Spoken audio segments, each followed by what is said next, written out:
Assalamu alaikum wa rahmatullahi wa barakatuh. Can everyone hear me?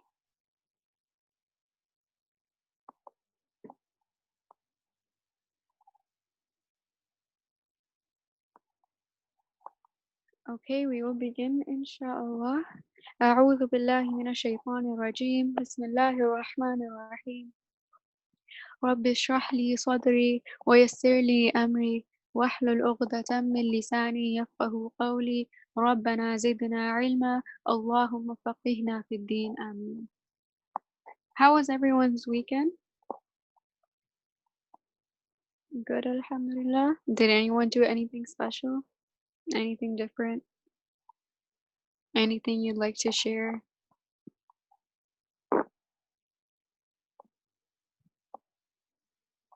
Sister Shiva went to the beach. Sister Sarah also went to the beach. You went to your cousin's house. So a lot of you guys went out, I guess. You went to the park. Okay, barakallah fikum. I hope you are all still practicing social distancing to an extent. Today onwards, it's also mandatory to wear masks outside. I also went to Rouge Park. Okay, barakallah fikum. Okay, not with our family and friends. Yes, but that's only a very limited number of people. You can't say your friends are like 30 different people and then not social distance from them. Yes, exactly. Okay. So, you also went to the beach, barakallah. Okay. So who remembers what names of Allah we covered last week? We covered 3 different names. Al-Maryam has typed it out. Al-Ahad, Al-Akhir, Al-Alim, barakallah fikum. Who can tell me what Al-Ahad means?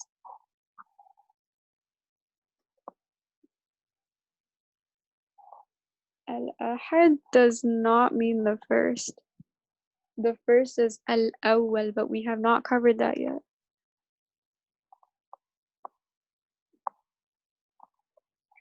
Does anyone else know what Al-Ahad means?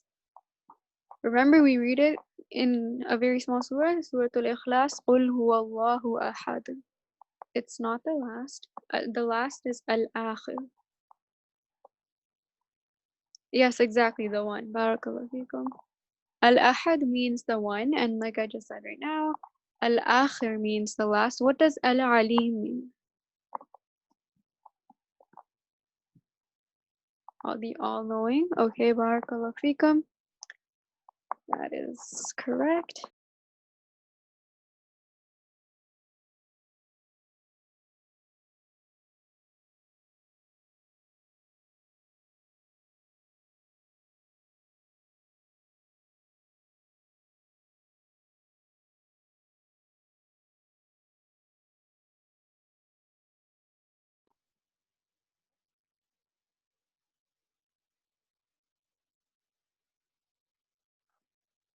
Does anyone else want to share how the quiz was? Did anyone else complete the quiz? Good, easy, good. Okay. Good, yes. Okay. Barakallahu fi. 10 out of 10. That is very good. Barakallahu fi. Okay. So Jazakallah khair to everyone who did complete it. Barakallahu fikum to those of you who got perfect, and for those of you who found it easy, that's good, alhamdulillah. Remember to keep up with the slides and to every day kind of review the slides. So for example, especially for the dua slides, the name of Allah slides, and also try to keep up with your hifz, because the test will happen near the end of the course, and if you don't do it, if you don't do little by little right now, then you're gonna have to do everything all together, and that's gonna be very overwhelming and stressful. For tafsir, I know I always send it at the end of the week, so for that one, just be patient a little bit and review it after you do receive it. So that will be Friday, Saturday, Sunday, and then you have till Monday night to complete it, the quiz, inshallah. Also, from this week onwards, I will start sending the recording. So these classes that we conduct over here, These are recorded and they are posted on YouTube. So inshallah, I will send the recording now on for every class that we do at the end of the week. So at the end of the week, I will send all to you. Okay, Sister Sarah watches them. Barakallahu fikum. That's good. Yeah, so if you miss anything or you weren't able to make it to class because you were sick or for another reason, then you always have the recordings. I also send out the slides, as you all know, so you have the slides. So inshallah, you should still be prepared for the quizzes, even if you do happen to miss something for whatever reason it is.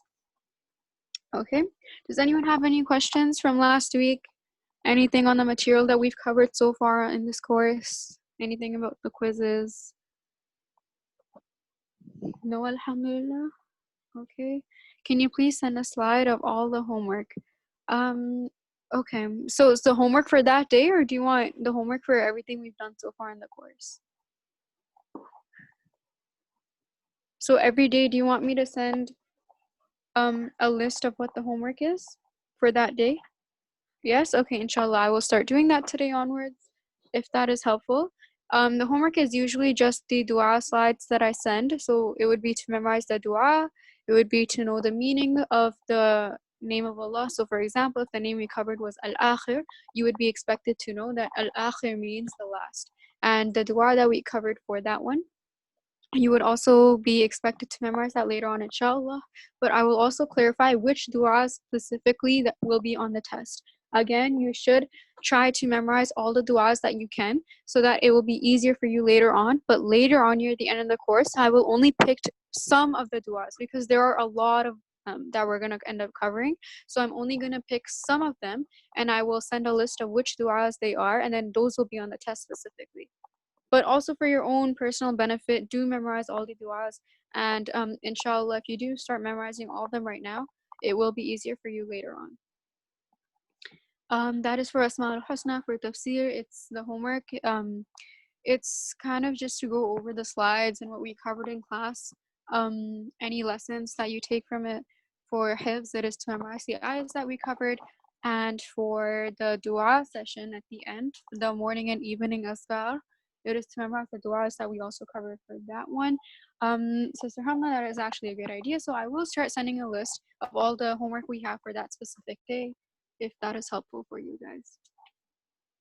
Does anyone have any other questions or feedback, suggestions, anything?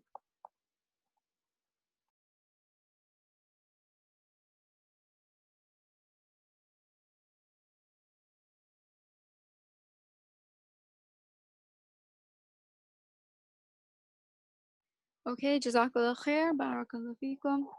We will begin with our Asma'ul Husna session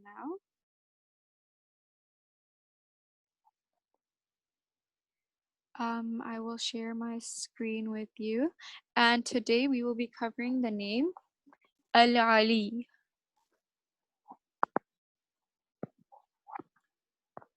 So 1 second, I will wait for the slide to load. Okay. أعوذ بالله من الشيطان الرجيم. بسم الله الرحمن الرحيم. Just give me a minute.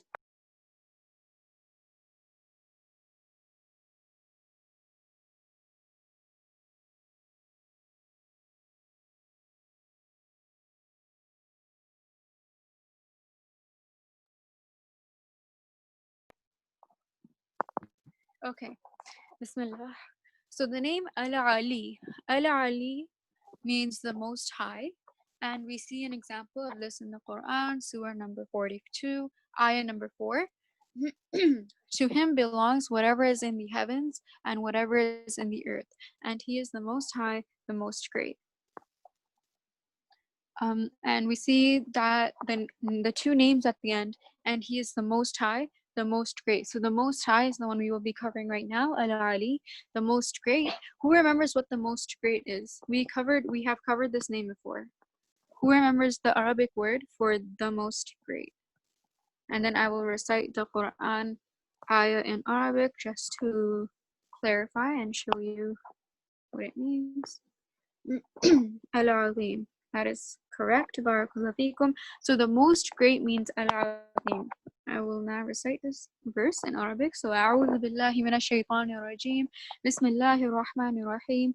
له ما في السماوات وما في الأرض وهو العلي العظيم.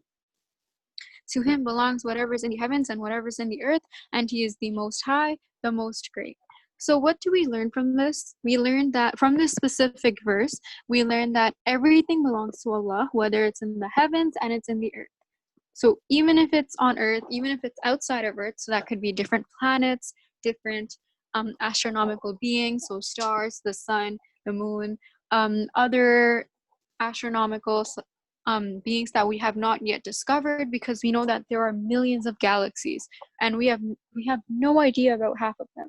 And there are also so many different heavens. We learned in the Quran that there are 7, and all of this, so everything that belongs in the heavens, in the earth, outside of earth, and all the galaxies that exist, all of this belongs to Allah subhanahu wa ta'ala. And then after that, in the verse it continues that Allah subhanahu wa ta'ala is al-ali and al-azim, the most high and the most great. So Allah subhanahu wa ta'ala is the most high. Allah subhanahu wa ta'ala is above whatever is in the heavens and whatever is in the earth. Allah subhanahu wa ta'ala is above everything that he owns. Allah subhanahu wa ta'ala is also the most great, which is another attribute of Allah that we have already covered, like I mentioned earlier. We also see over here that Allah subhanahu wa ta'ala is above all of his creation. So that can be humans, animals, plants, even things like I just mentioned outside of Earth. Like for us specifically, from our perspective, we usually think of things that are near us. So for that would be our house, that would be stuff outside of our house, that would be nature, that would be the animals that we occasionally see over here, that would be our family and friends. But we don't usually take into consideration is that there are things outside of Earth as well. We have, yes, exactly, Sister Sarah is saying the stars. And do we think of the stars as much? No, we don't. We just think, oh, there's stars in the sky. It could probably be for decoration or whatever. But we know that the stars are actually so big, and we know that Allah subhanahu wa ta'ala has created it for light as a guide during the night.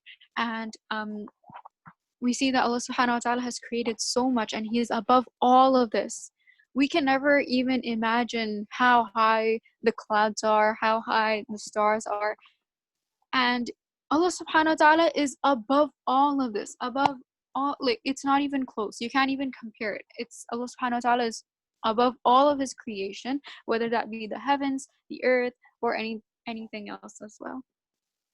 We also see that everything is under Allah subhanahu wa ta'ala's power and rule. Because Allah subhanahu wa ta'ala is the most high and the most great, everything, Allah subhanahu wa ta'ala owns everything. Allah subhanahu wa ta'ala created everything. Allah subhanahu wa ta'ala owns everything, and everything belongs to Allah. We learned this in the verse right now, the one I just read. To him belongs whatever is in the heavens and whatever is in the earth. So everything belongs to Allah, and for this reason, it is under Allah subhanahu wa ta'ala's power and rule. We are all under Allah's power and rule. That is why we are supposed to follow Islam. That is why we are supposed to obey Allah subhanahu wa ta'ala and obey his commands. Allah is above everyone in status, power, and knowledge. We see in the past, there used to be so many kings, right? You've heard stories of kings in certain countries. There are still kings in certain countries, and these kings have status. They have power. They have the power to rule over the people of that country or that specific region or city. These people have high status, have high social status, and they are recognized socially as people of high status and wealth. But we see that Allah subhanahu wa ta'ala is above all these people.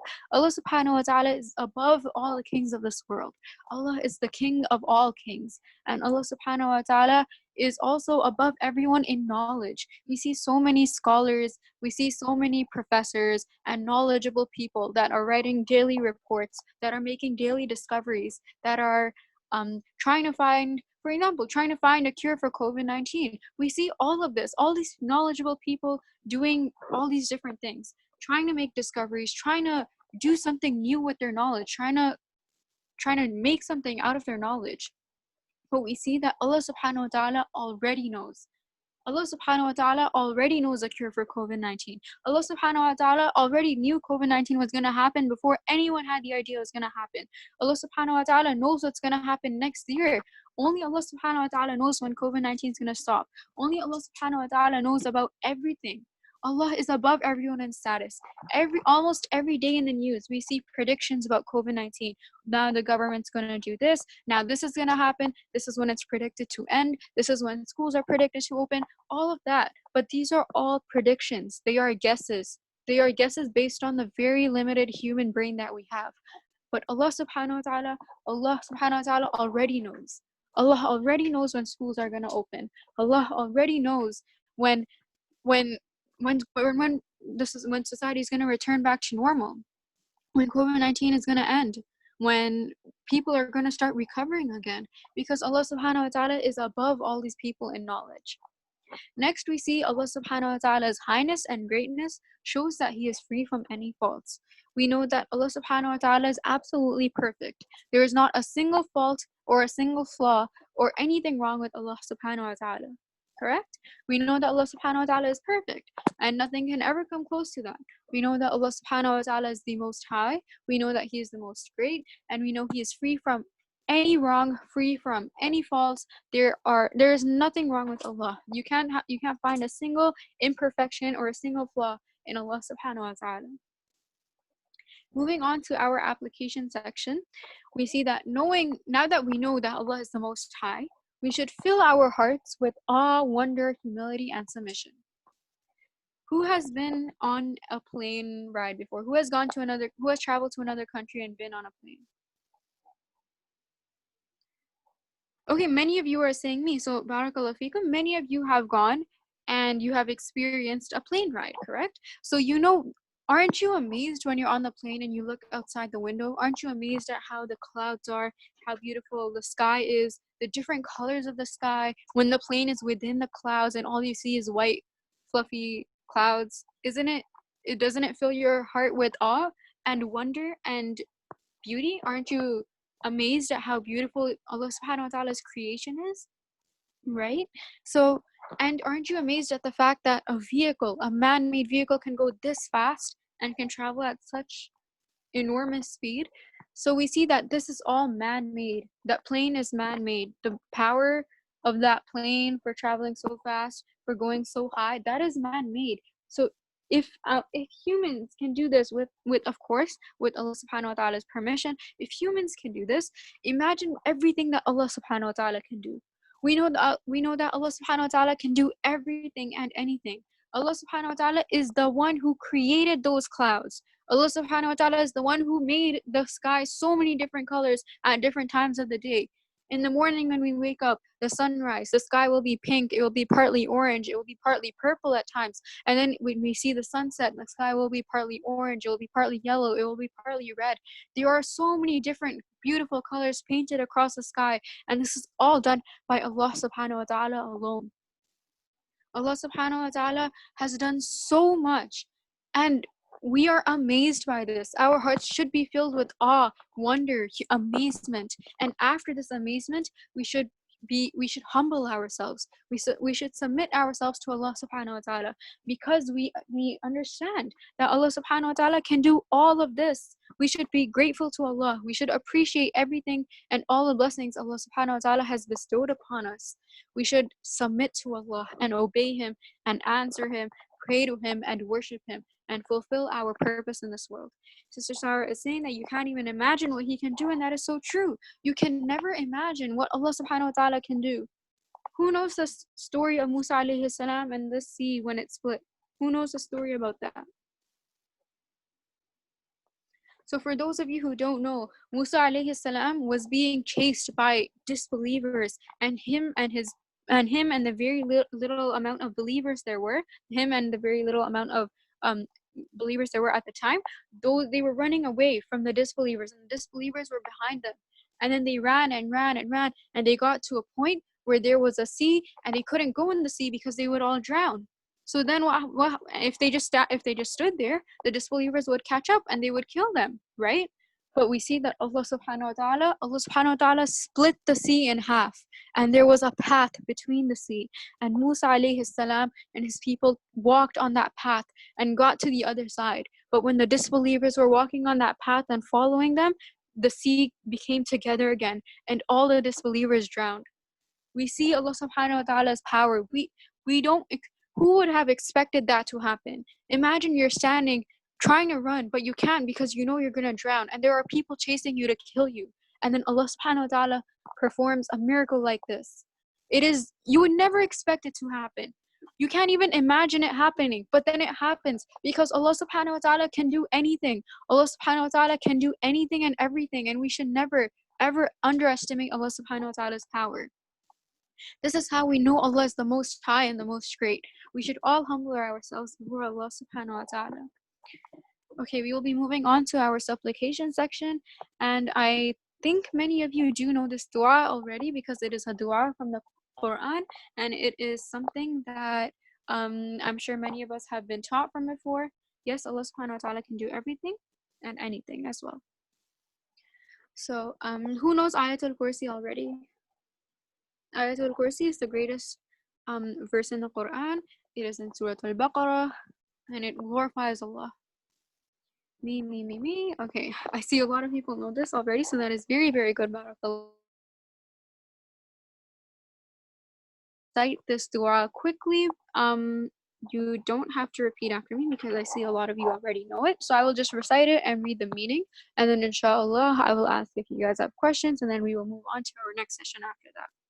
Can we say it on the mic after you? Do you all want to say it on the mic?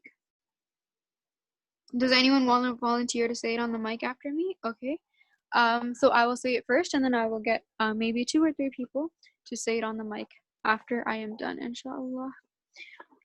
أعوذ بالله من الشيطان الرجيم بسم الله الرحمن الرحيم الله لا إله إلا هو الحي القيوم لا تأخذه سنة ولا نوم له ما في السماوات وما في الأرض من ذا الذي يشفع عنده إلا بإذنه يعلم ما بين أيديهم وما خلفهم ولا يحيطون بشيء من علمه إلا بما شاء وسع كرسيه السماوات والأرض ولا يؤوده حفظهما وهو العلي العظيم.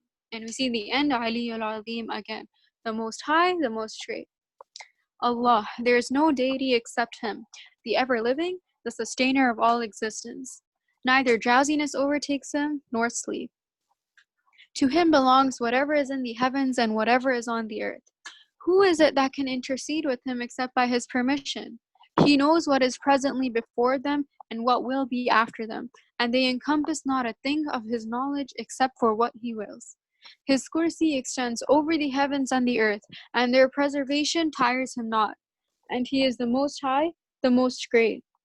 And this is in Surah Al-Baqarah, verse number 255, the greatest verse in the Quran. So who wants to volunteer to recite this?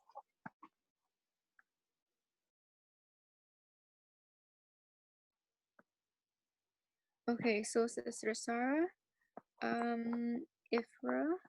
So I will get Sister Sarah to, oh, there are so many people volunteering for Kalafik. So I will get Sister Sarah to go first, then Ifra, then Fariha, then Shiza. Okay, so I'll get you 4 to go on. So I will first get Sister Sarah to unmute her mic. Okay.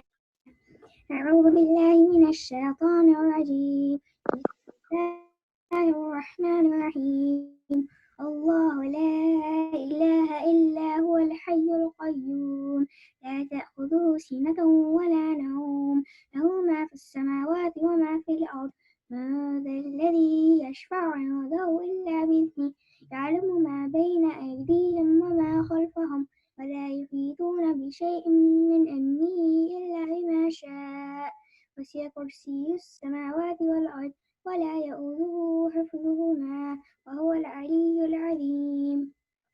Barakallah feekum, Jazakallah khair. That was very beautiful. Next we have Sister Ifra, so I will unmute you now. أعوذ بالله من الشيطان الرجيم بسم الله الرحمن الرحيم الله لا إله إلا هو الحي القيوم لا تأخذه سنة ولا نوم له ما في السماوات وما في الأرض من ذا الذي يشفع عنده إلا بإذنه يعلم ما بين أيديهم وما خلفهم ولا يحيطون بشيء من علمه إلا بما شاء وسع كرسيه السماوات والأرض ولا يعود حفظهما وهو العلي العظيم. Barakallah fikum, Jazakallah khair. That was very good. Next, I will have Fariha, then Shiza, and then Sister Bania. So, Fariha, I am unmuting you now. أعوذ بالله من الشيطان الرجيم بسم الله الرحمن الرحيم الله لا إله إلا هو الحي القيوم لا تأخذه سنة ولا نوم له ما في السماوات وما في الأرض من ذا الذي يشفع إلا بإذنه يعلم ما بين أيديهم وما خلفهم ولا يحيطون شيئا من علمه إلا بما شاء وسع كرسيه السماوات والأرض ولا يؤوده حفظهما العظيم. Okay, Barakallah fikum. Next, I will have Sister Shiza. So, I am unmuting you now, Shiza. الله لا إله إلا هو الحي القيوم لا تأخذه سنة ولا نوم له ما في السماوات وما في الأرض من ذا الذي يشفع عنده إلا بإذنه يعلم ما بين أيديهم وما خلفهم ولا يحيطون بشيء من علمه إلا بما شاء وسع كرسيه السماوات والأرض ولا يعوده حفظهما وهو العلي العظيم. Barakallah fikum, Jazakallah khair. And lastly, Sister Vania, I am unmuting you.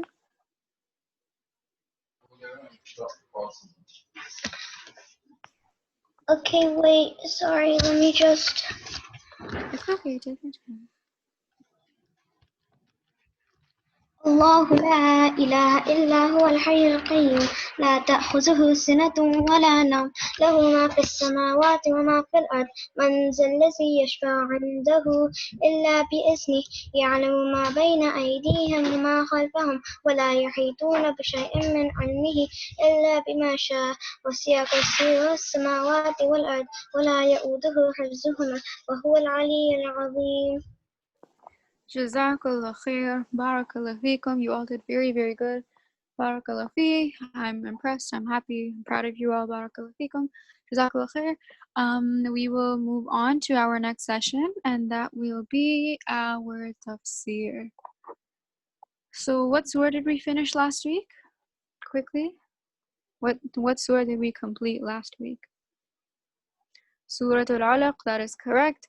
Surah Al-Alaq, and we know that the first 5 verses of Surah Al-Alaq was the first ever revelation that the Prophet Muhammad ﷺ received.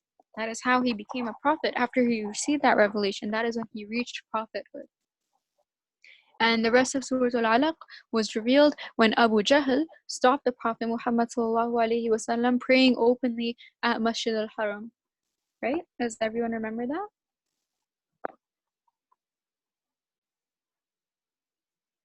Yes, okay, that is good. Barakallah fi. So today we will be moving on to Surah Al-Ghashiyah, and Surah Al-Ghashiyah is surah number 88 in the Quran, and the word Al-Ghashiyah, the name of the surah, translate to the overwhelming. Does everyone know what overwhelming means? So if you don't know what overwhelming means, or when you feel so basically when you feel overwhelmed, you feel like there are too many things going around you, or you have too much pressure on you, and because of that you are failing under the pressure, and you feel very stressed out, you feel overwhelmed, you feel like you can't do it, you feel very in a state of pressure, in a state of constant pressure and stress, and it's too much for you to bear. That's what overwhelming means. So for whoever was not aware of that, you now know. So we will be moving on. We see that this surah is a Makki surah. So when I say Makki surah, a Makki surah is a surah that was revealed in Mecca before the hijrah of the Prophet Muhammad sallallahu alaihi wasallam. A Madani surah is a surah that was revealed in Medina So that is after the Prophet ﷺ migrated from Mecca to Medina. So this surah was a Makki surah, and the Prophet Muhammad ﷺ would recite Surah Al-Ghashiyah in Jum'ah Salah, so in Friday prayer, so Friday Dhuhr Salah, and he would also recite this surah in Eid Salah. So you maybe if you go to the masjid for Eid al-Fitr Salah or Eid al-Adha, you do hear the Imam usually reciting Surah Al-Ghashiyah in one of the rak'ah, correct? Because it is sunnah to do so. The Prophet Muhammad ﷺ would do this. He would recite Surah Al-Ghashiyah on Fridays, so Jum'ah, and for Eid Salah as well. So أعوذ بالله من الشيطان الرجيم بسم الله الرحمن الرحيم هل أتاك حديث الغاشية? Has there reached you the report of the overwhelming event? So hal means how or has there. Has it happened? Ataka, has it come to you? Hadithu, the report, al-ghashiyah, of the overwhelming event. So does anyone want to take a guess? What is this overwhelming event referring to? Anyone? Just take a wild shot at it. What does the overwhelming event refer to over here?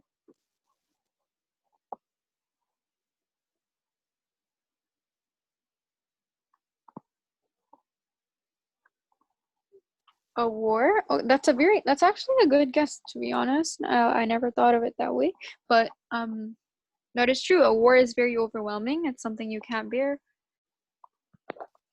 But the correct answer is the Day of Judgment. A battle. Those are very good answers. Barakallahu feekum. A war, a battle. That's a good example for a very overwhelming event. But over here specifically, Hadith al-Ghashiyah, this refers to the news of the Day of Judgment. Do you know what the Day of Judgment is? So the purpose of this question is to draw the attention of the reader, and it is to alert the listener as well. So when you're reading the Quran, the purpose of this question that Allah subhanahu wa ta'ala is asking is to alert you, it's to wake you up, and it's to draw your attention.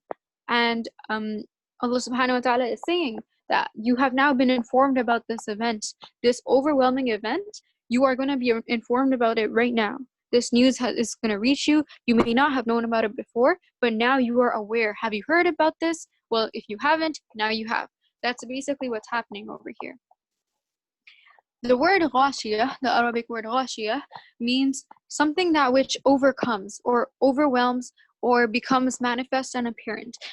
These might be a little bit of some complex terms for you, so I will break it down. Overwhelmed, we just discussed what that meant, and manifest basically means that it is occurring, it is happening, it's real, it's built itself, and it is happening. Apparent means that it is openly happening, it's not hidden. Apparent means that it is openly, publicly, obviously happening. It's something that's not hidden, it is happening, and it's real. So that is what ghashiyah means, something that is overwhelming, real, apparent, and there's no doubt about it. So al-ghashiyah over here, like I just mentioned, refers to the Day of Judgment. So we can guess from this that Allah subhanahu wa ta'ala is going to talk to us about the Day of Judgment, that these next few verses are going to be about the Day of Judgment, right? We can draw that conclusion from this first ayah, because Allah subhanahu wa ta'ala is saying, have you been aware? Has the news reached you about the Day of Judgment? And if not, Allah subhanahu wa ta'ala will inform us right now. So next, the word ghashiyah comes from the word ghishawa, and the Arabic word ghishawa means a covering. So a covering is something that completely takes over or covers a particular object. And now when it takes over the object is now hidden, and the only thing you can see is the covering. That is the only visible part. If you were to hide a pillow under a blanket, you would not be able to see the pillow anymore. The only visible part would be the blanket, right? That's exactly what this is over here. So we see that the Day of Judgment will overtake. The Day of Judgment will overcome and cover all of this creation, all of creation that has ever existed and that will exist. The Day of Judgment will cover all of it with its terrors and fears and horrors. We know that the Day of Judgment is a very, very scary day. So much will happen on that day, and it will be a very, very long day. The Day of Judgment is equivalent to many, many years. One day at that time will be many years of this world. So over here, For example, a year is 365 days, right? But over there, that one day will be so many years of this world. That is how long the day of judgment will be. It won't be 24 hours. The day of judgment will not be 24 hours. It will be so much longer. It will be years. It will be years and years and years. It will be many years. That is the day of judgment. That one day is equal to years. It's not a day of 24 hours. It's not a day of this world. It's completely different. We see that this day of judgment will overcome, and it will cover all of creation with its terrors. And this terror will affect everyone, all the hearts and minds of all the people and animals and everyone. This will cover and affect everyone. This terror will scare everyone. Everyone will be full of fear. Everyone will be scared, yes, because Allah subhanahu wa ta'ala will judge every single one. That's true. Everyone will have to go through their accountability, their hisab, their judgment. This, how many years will it be? I'm not exactly sure how many years will it be. So I don't want to say too much about that, but inshallah, I will get back to you on that tomorrow. Is that okay, Sister Hamna? I will find out about that and I will get back to you tomorrow.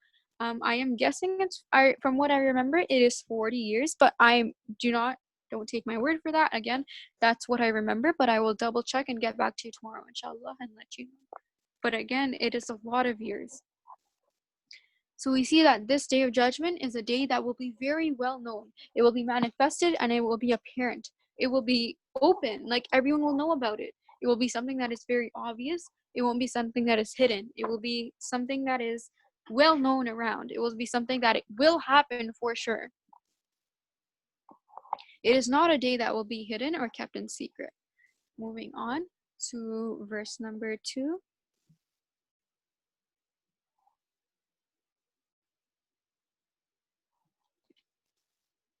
Bismillahir Rahmanir Rahim.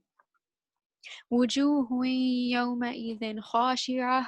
Some faces that day will be humbled. So what does this mean? Some faces that day will be humbled. What day? The day of judgment. But why will some faces on the day of judgment be humbled? What does this mean?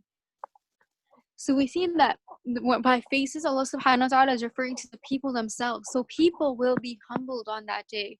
People will be so overcome by fear that their face will show it. Their face will show it. We see that the word khashi'ah comes from the word of khushu'. And khushu' means to be humble, to be submissive, and to be downcast. For an example of khushu' is khushu' in salah. Khushu' in salah means that you are very focused in salah, that you are completely humble and submissive to Allah, that you will have your full attention focused on your salah only. And this khushu' is visible on your body. How is it visible on your body? It is visible because you are looking down. It is visible because you are not moving freely. For example, if you wanted to move, you could technically walk, right? You could go run in salah, you could go jump, but that is wrong. We know it's wrong. And because we have khushu', we obey Allah subhanahu wa ta'ala and we do as we are told. We look down, we do the actions that we are supposed to, and we pray in a humble and submissive manner. So that is khushu'. It is fear. So we fear Allah subhanahu wa ta'ala, and because of that, we do what we are told to do. Khushu' is also such intense fear that it is obvious from your external appearance. You can see it through someone's body language. For example, an example of this, a daily example would be if you have an exam. Some people get really, really scared before exams, and you can see on their face will turn red, they will start fidgeting a lot, they will start shaking or moving too much, or maybe picking their nails or biting their lips, stuff like that. It's visible on someone's body and someone's face. You can see the stuff. It's your external appearance is affected by the way you feel inside. So we see that the face reflects what is on the inside, and that is why Allah subhanahu wa ta'ala is referring to the face over here. Some faces will be humbled that day. Another example is if, for example, you just found out some very amazing news. You found out, for example, you want a free trip to Wonderland. Okay, you want a free 24-hour trip to Wonderland. You will obviously be very excited, correct? If you like roller coasters and enjoy amusement parks, you will be very excited and you will be full of happiness, and this will be shown on your face because you will smile. You will probably be talking a lot and loudly as well. You will be very happy, maybe screaming, maybe jumping, and we see all this, right? We see that the face reflects whatever is on the inside. The face reflects however you are feeling internally. Okay, so moving on to the third verse. Bismillahir Rahmanir Rahim. Amilatun nasibah, working hard and exhausted. What does this mean? Who is working hard and exhausted? What does this refer to? These faces. These faces will be laboring, working hard, and they will become exhausted. So the word amilah comes from the word amal, which means to work. And hard work is obviously visible on the face of the person. When somebody works extremely hard, for example, if you are working hard outside all day, for example, if you're working out, if you're exercising for an entire hour, it will be shown on your face, right? Your face will be red, you will be sweating most likely, you will be panting, you will be breathing heavily. This will all be shown on your face. It's reflected on your face. Hard work is visible on the face of the person. And we see that the word nasiba comes from the word nasab, which means to fix something. And after you fix something, you are tired and exhausted of fixing it, right? For example, if you spend a long time fixing something, if you are a car mechanic and you're trying to repair certain parts of a car and it takes you a good 2 to 3 hours, you're going to be tired after that. You're going to be exhausted after that. And this is what it refers to. These faces will show tiredness. They will show fatigue. They will show exhaustion. But what will they be tired of? What are they going to be tired of? They're going to be tired of bearing the many difficulties on the long, long day of judgment.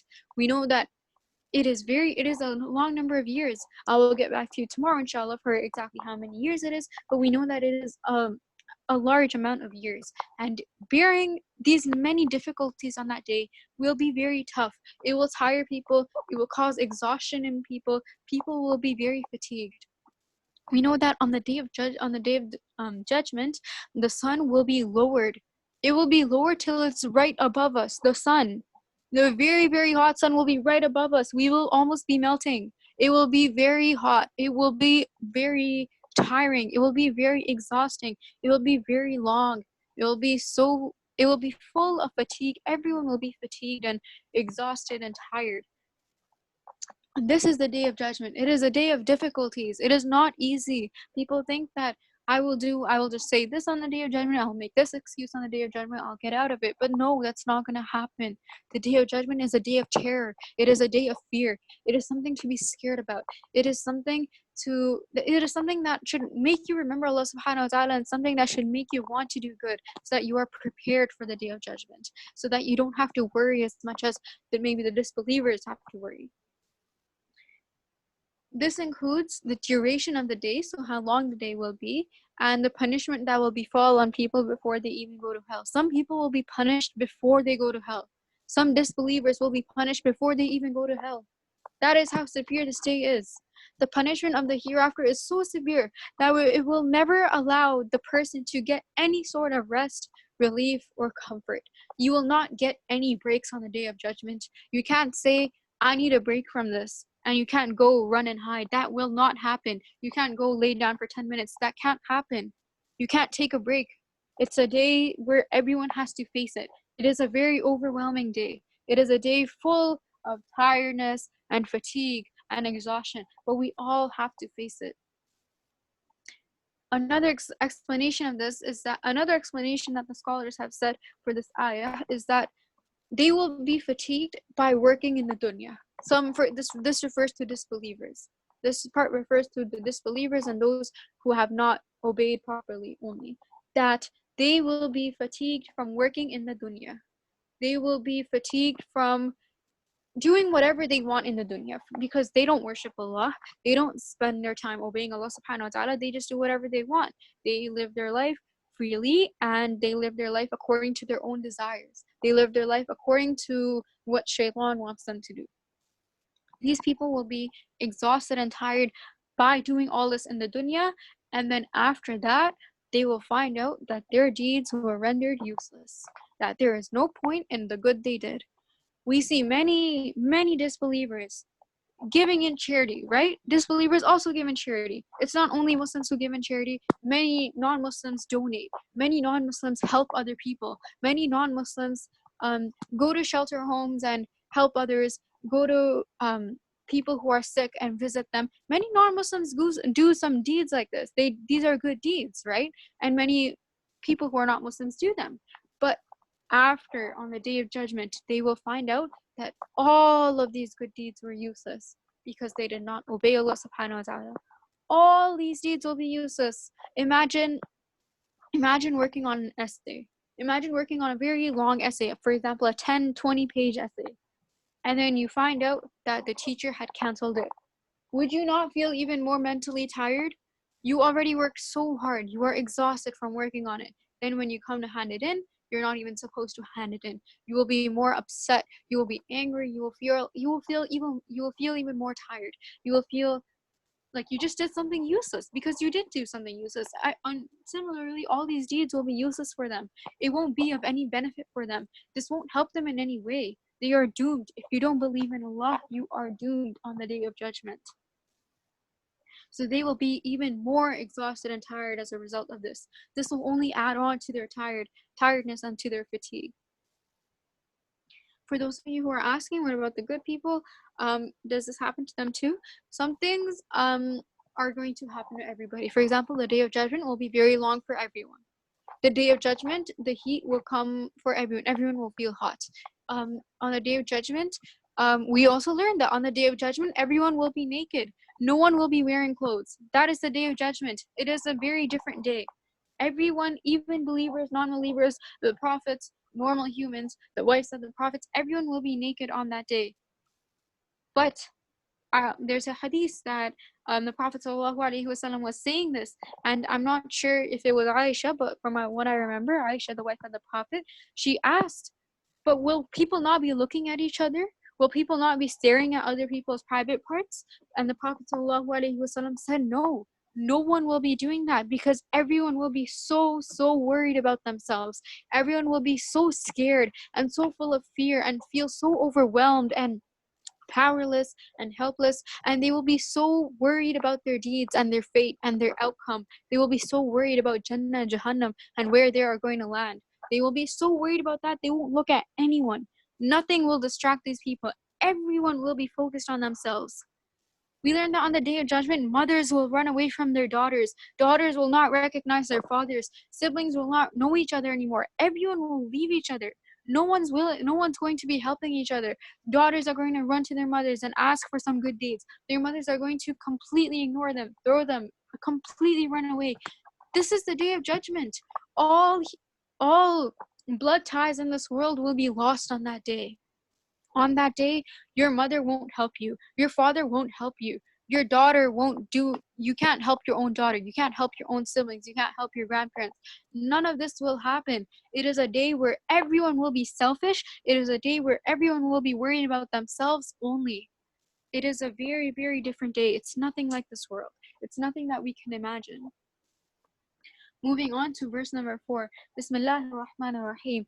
Tasla naran hamiyah. They will enter to burn in an intensely hot fire. We see that these people, these faces, these disbelievers will be entered to burn in a fire that is intensely hot. And hamiyah means scorching, extremely hot. These faces will burn due to the heat of the fire. And we see many, many warnings and descriptions throughout the Quran of the blazing and scorching fire that is hell. We learn many descriptions about this. And there's a very, very important dua that I want all of you to say right now. Allahumma ajirni minan nar. Oh Allah, save me from the punishment of the fire. I want all of you to repeat. Allahumma ajirni minan nar. Ameen.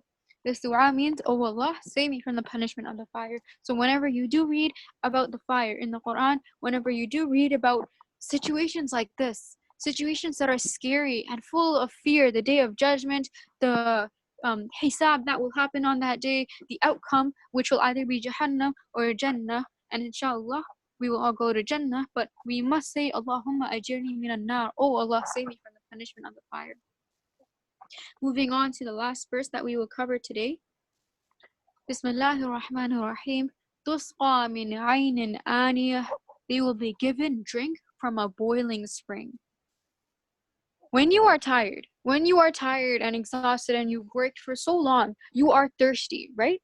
You, more than food, you want water. You want water more than you want food because you are very tired and water cools you down. It comforts you. Water is something that benefits and freshens up the internal part of your body. It wakes up your organs. So you want water when you are very, very tired. But we see that the disbelievers, when they are very, very tired on that day, when they are very, very tired in hell, when they are exhausted, all of this, and they ask for water. They ask for something to quench their thirst. What will be given to them? What will they be given? They will be given to drink water that is coming from a spring. And this spring is a spring of boiling water. We see that the word aniyah means one that has reached the maximum heat possible. The water cannot be more hot than this. It is that hot. It has reached the maximum heat possible. It is boiling, scorching water. This is what they will be given to drink. When you are thirsty, you want something cold to drink. You want something that will cool you down and comfort you. But no, they will be given boiling water that will burn their internal body, that will burn their organs. This will not cool them or comfort them. Instead, it will only add on to their pain. It will only increase their agony. It will only burn and destroy their organs. It will only worsen their condition. This is the state of the disbelievers on the day of judgment and the hellfire. This is the state. It's very scary. It is very scary. And we should all be scared of this. It's very real. This is going to happen. This is going to happen. So this was our tafsir section, and I know the time, we are very, very behind on time. It's 4:57. Class is supposed to end in 3 minutes, and we have not done our hifz section yet. So I will quickly go over our hifz section, and instead of reading the dua today, I will just do 2 duas tomorrow, inshallah. So don't worry about our morning and evening astar today. We will cover that tomorrow, inshallah. Today we will quickly go over the first 5 verses of Surah Al-Ghashiyah, and so you can repeat after me. أعوذ بالله من الشيطان الرجيم. بسم الله الرحمن الرحيم. هل أتاك حديث الغاشية.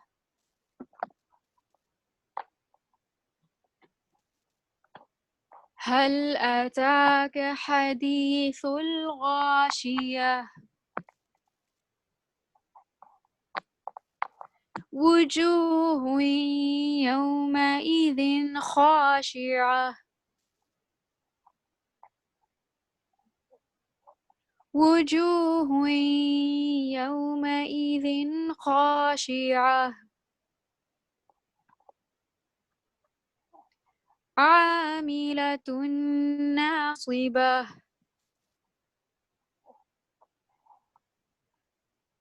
عاملة ناصبة. تصلى نارا حامية. تصلى نارا حامية.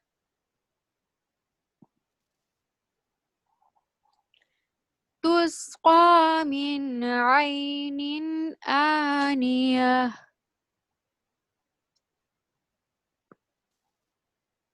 تسقى من عين آنية. أعوذ بالله من الشيطان الرجيم. بسم الله الرحمن الرحيم. هل أتاك حديث الغاشية. Has there reached you the report of the overwhelming event? وجوه يومئذ خاشعة. Some faces that day will be humbled. عاملة ناصبة. Working hard and exhausted. تصلى نارا حامية. They will enter to burn in an intensely hot fire. تسقى من عين آنية. They will be given drink from a boiling spring. Allahumma ajirni minan nar. Allahumma ajirni minan nar. Allahumma ajirni minan nar. Ameen. Jazakallah khair for today. We will cover 2 du'as for our morning and evening asghar tomorrow. And yes, inshallah, I will send a list of the homework. I will also send the dua, the Asma al-Husna slides. So جزاkallah khair. سبحانك اللهم وبحمدك نشهد أن لا إله إلا أنت نستغفرك ونتوب إليك. السلام عليكم ورحمة الله وبركاته.